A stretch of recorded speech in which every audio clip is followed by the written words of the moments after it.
You complain about process when you're losing.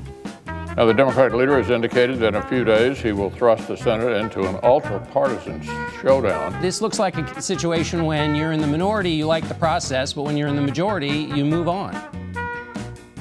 Not true. Some of my Republican friends will say, well, that's such a bad idea. Why aren't you more bipartisan in terms of reconciliation?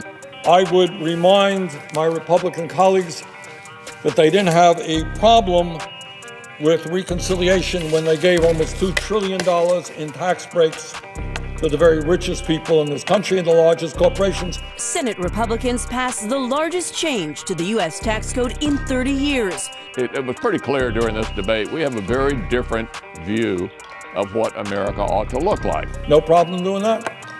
They didn't have a problem with reconciliation when they tried to throw 30 million people off of the health care they had.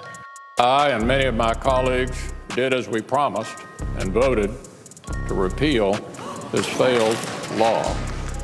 And it's another embarrassing defeat for Majority Leader Mitch McConnell, who's now tried and failed twice to follow through on a 7-year campaign promise.